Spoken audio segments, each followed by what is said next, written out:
episode of Getting to the Pussy. Yes! How y'all doing? It's March. Oh, honey, we making it, ain't we? We're making it. It's getting warmer. It's getting warmer. Do you like it? Do you like it like this? Do you love it? Do you love it like this? Ow! In a couple of months, we're going into summer. Some of you are excited about it because, yes, you get to be outside and you get to have some air. Some of you could be freaking out about it because it's like, oh, shit, I got to show my arms now. I don't want you thinking that way, by the way. Some of you are like, will I have my hot girl summer? Or maybe that's just me. All right. Anyways, let's just get to the topic before I start going on a rant. But I'm really excited to be here, guys. All right. Today's episode is shit I wish I knew starting this weight loss journey. For those you know who follow me, and if you don't, just go on www.gettingtothepussy.com. And I got a website now and get your t-shirt. All right. But for those follow me, as you know, I am 94 pounds down. I have been on this journey for almost 2 years. It's been amazing. I've been successful. I have not gained any kind of weight back. I can't gain any weight back. My system is too goddamn strong. But I will tell you this. I have been dieting since I was 9 years old, right? Some people should be like, Charlie, bitch, you should be professional, which is true. I feel like I am a dieting professional. But I will tell you, one of the things that I've learned on this journey, you gotta do everything different. If you have not been successful, truly successful on your weight loss journey, that means, I guess, you've made it past your goal. You're not freaking out every day that you're gonna go back to where you are. If you're there, awesome. If you're doing that, awesome. But if you're not to that point, and if you keep on doing the same things that you've been doing, you're not gonna be successful.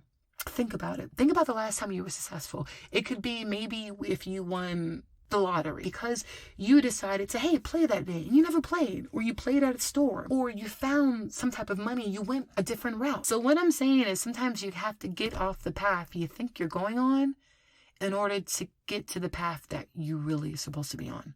I hope I'm making sense with that. But yeah, you got to do everything different. And we're going to go into that. But let's go into some of the thinking, right? Some of the shit I wish I would have known.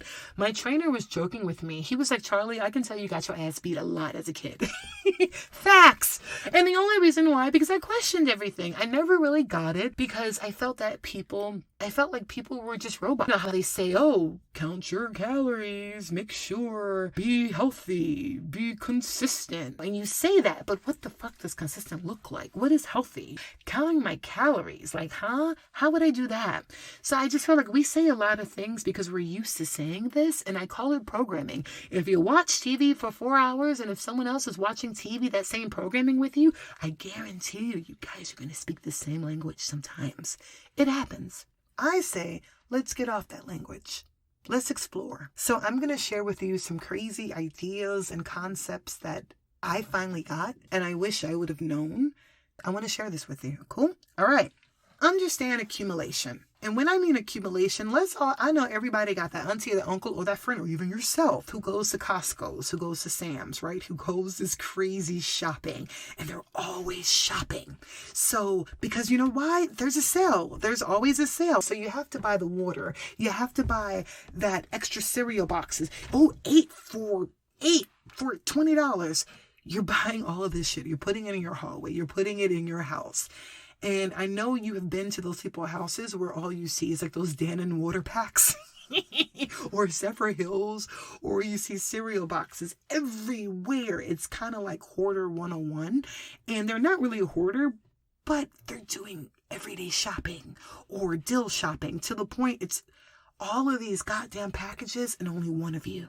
That happened to me with Amazon during the quarantine. Grocery stores. I didn't want to shop for grocery stores, so I was ordering Amazon every day. Before I know it, I had like 10 boxes in my hallway, and it took me 4 weeks to go through the freaking boxes.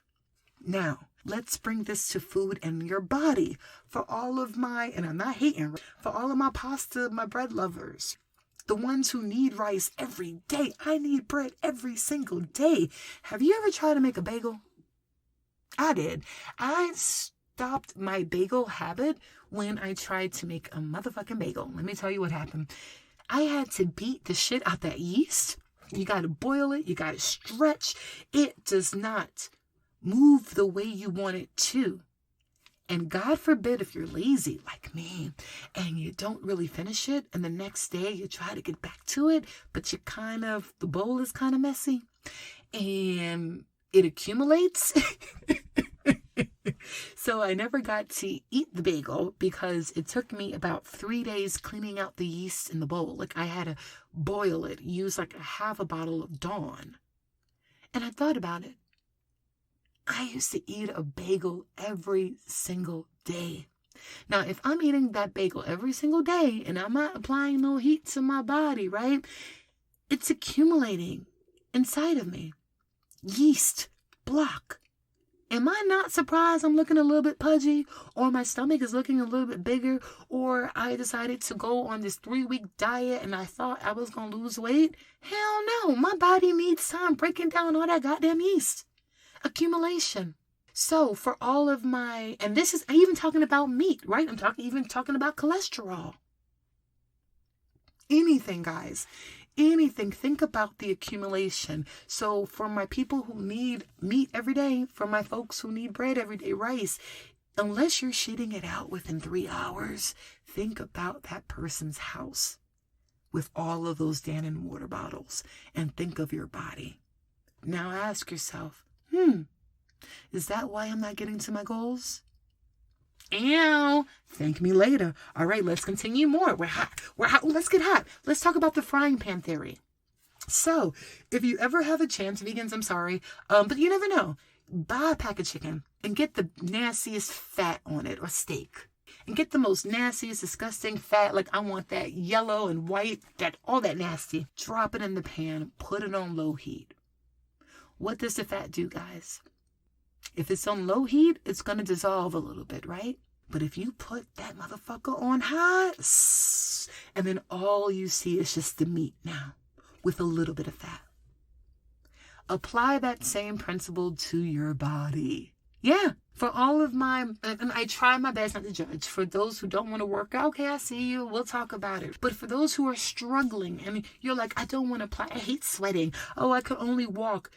You have to try your best to turn up that heat. Turn up that heat.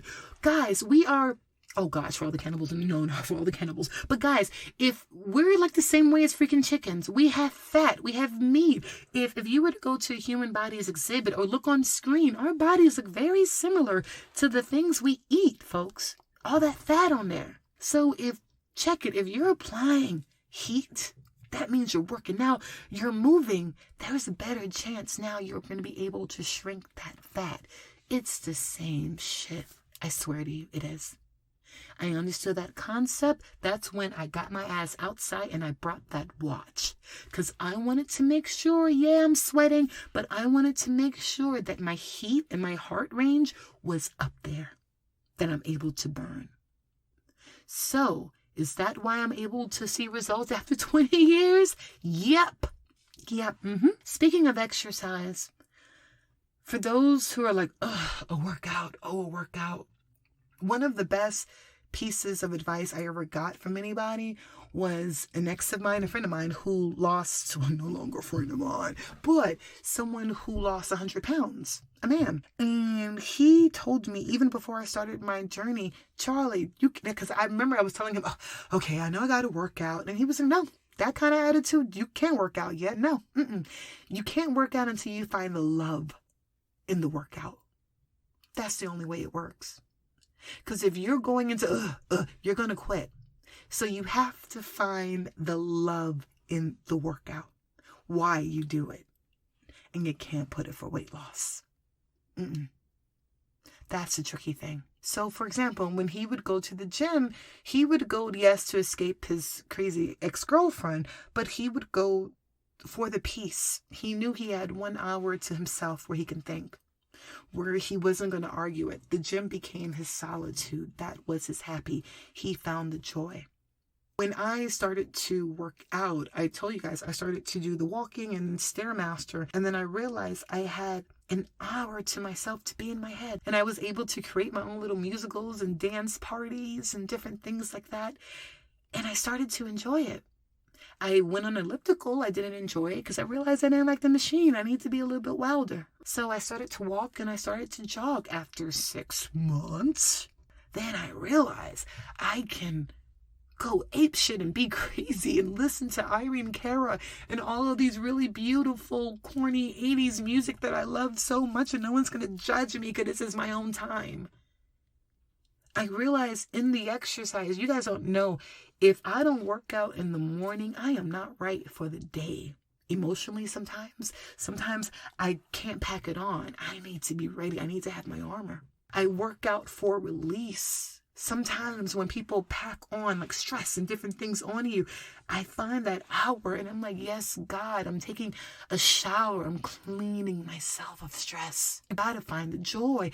I know this other lady, she works out just because she gets turned on. She says, hey, when I'm feeling good, I come home and I can fuck my husband better. Yes, you better work it, queen. And she's in her 60s. Come all the way through. So if you can connect and find some type of joy in what you do, even if that's like moving bed sheets around your house, if you can connect some type of sweat to it because you love the smell of linen, then goddamn do it. Go for it. Find the joy and you're going to do it. But if you keep on telling yourself, oh, I got to do workout, oh, I hate working out, guess what? You're going to stop. And all of those cells in your body, they're listening to you. And they're going to reject your workout too. And before you know it, you have a double problem. So if you have not been successful on this journey yet, please listen to me. Find the joy. I would love to not see another person on IG say, oh, here we go again. Nah, baby, that is your best way. That is your best exit out to leaving the body that you don't want and jumping into one that you do. Okay? But I'm hoping that you're taking this in for my folks who know that summer is coming up. I want you happy. I want you partying with me. And I also want you flirting. Okay. Let's continue, y'all. I would say you need some non-negotiables. Non-negotiables. Seriously, what is the one thing that you will commit to every single day? That you are passionate, that you're like, get out of my face, I have to do this. Mine was fiber.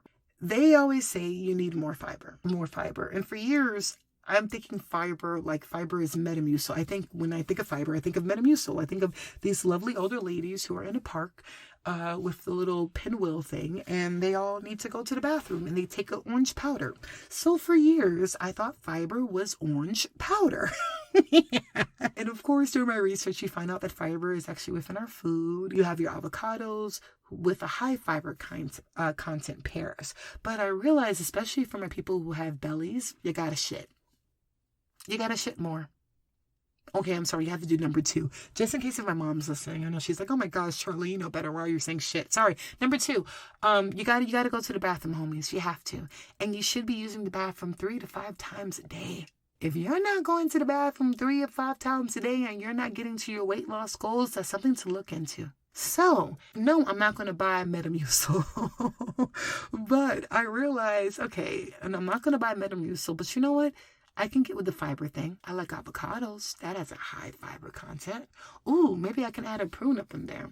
You know what? Apples, that's a good 7 grams. So if I'm adding avocado, apple, chia seeds, I can probably take care of my 35 gram. You know how they have the, you should get 35 grams of fiber per day or something like that. I can take care of it. So my non-negotiable is to always have something raw with high fiber every day. Every day. For those who know me, you know, I have my apple. I go everywhere with it. You can take me to the bar, to the club, happy hour. I don't care if I'm at a date. If I'm breaking my fast, you will see me gorgeous to the nines in the hills and with an apple in my hand. Like Eve. Bite it. No, but seriously. You will see that's my non-negotiable. Sometimes my friends laugh at me, but I stick to it because I tell them when I break my fast, the first thing that needs to go into my body is something alive and raw. Has to. That is my thank you to the universe for providing this for me because I'm not killing anything in the process. It fell off of a fucking tree. It's for me. I'm thanking my body by putting something of high alkaline inside of me. Also, I'm helping my digestive system, making sure that I leave something a little bit behind so my body can pull other stuff out. It's a process. So if I'm doing this every day, I'm not too worried about the whole weight gain or not using the bathroom, because this is a principle I have to stick with. Another non-negotiable, a workout. 1 hour. 1 hour of something, movement or something. I do not go. I only choose one day to not do anything, but every day, I don't care. I don't care unless if I'm sick, and that's rare. I'm never sick. But that's a non-negotiable. Now, the big question some of you may ask me, Charlie, how often should I work out? Hour, 2 hours? I'm going to be very honest with you. I did some research, guys, over about maybe 100 folks who lost over 100 pounds. For those who have been successful for over 10 years. I'm going to be very clear with you. It's 2 hours. Mic drop. Yep, it's 2 hours. It's 2 hours. If you have 50 pounds or more to lose, I'm sorry, homie. Your exercise got to look like 2 hours a day. Now, this could be different. People who are successful on this journey, yes, they have 1 hour of intentional exercise where it could be a sport, workout, running, or anything like that. But they have an hour of maybe they're walking to the store, they're walking for their food, they're doing an activity. People who are successful on this weight loss journey, they at least have 2 hours of some form of movement. I have seen so many young ladies, so many girls on Instagram who lose all this weight because they stuck to that year of working out 2 hours a day. And then the next year, they're like, oops, sorry guys, I fell off. I did this, because now their workouts are just diminishing from 45 minutes to 35 minutes. It gets less. It's like, nah, you have to keep that up. It's another thing with maintenance. There is really no such thing as maintenance. There is. I don't know all the fit people I've known who've been fit for the past 10 years, and so they all still work out every single day, an hour or 2 hours a day. They do. Or they find in movement. There isn't, once you start something, guys, you don't stop. You don't stop. There is no such thing as stopping. And this is why I get at programs sometimes like Weight Watchers, or is Jenny Craig even around, or all of these systems that they're like, yay, you reached your goal, now stop, now we're going on maintenance. Y'all, those are motherfucking drug dealers. I'm from Miami. Let me keep this very clear to you. Those are drug dealers. That system is made for you to always come back. When you get high, right? When you get high, you feel good. You feel successful. But what happens? That high drops, and you have to go back to that same supplier to get that same high.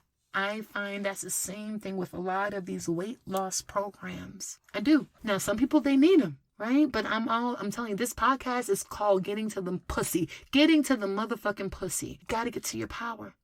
You got to get to your power, because that's your freedom. I don't want you linked on anybody. I don't want you attached. And I don't want you on drugs. And if you're going to be on drugs, like, be on the fun ones. Oh my gosh. But don't be, remember the professor guy, the recreation? I mean, no judgment. No judgment is interesting. But yeah, you know, like it's your choice. You shouldn't be on drugs because you need it. Be on drugs because you want to. Okay, that went wrong. Never mind. But yeah, hopefully I'm getting somewhere with you. And I would say my last two things, very, very important. Take the confusion out of your body. And when I mean taking the confusion, if somebody would have told me, Charlie, stop drinking all those weird diet sodas and the sugar-free stuff. And let me tell you, when you're putting sorbitol, epiridol, right, all of these chemicals in your body, what's happening is, no, maybe you're not necessarily will gain weight from it, but you're putting something in. Now your body has to understand a whole new different formula. You just slowed yourself up. You slowed yourself up in whatever you needed your body to do. No, it's not normal. It's not natural. Y'all, get rid of the chemicals. You can still lose weight and be successful and not have one diet soda. Trust me. You cannot pay me to drink diet soda. You cannot. I have tasted in my system. It comes out of me weird. You don't need it. All of that confuses your system. Because what's going to happen is when you really start to balance off, and if you're taking your herbs, burdock root, sea moss, if you get into a certain way of system, I guarantee you wouldn't even be able to finish that full can of soda. The ideal is not resisting that soda. What you want is just to say, no, I'm good. I'm good. And I think that's the whole thing about this journey, is not resisting. It's not saying no. Like you're saying no because you want to. You're not being forced. No, that's just too sweet. Don't you want to sound like that instead of saying, oh, I can't have that soda, it's going to expand my waistline?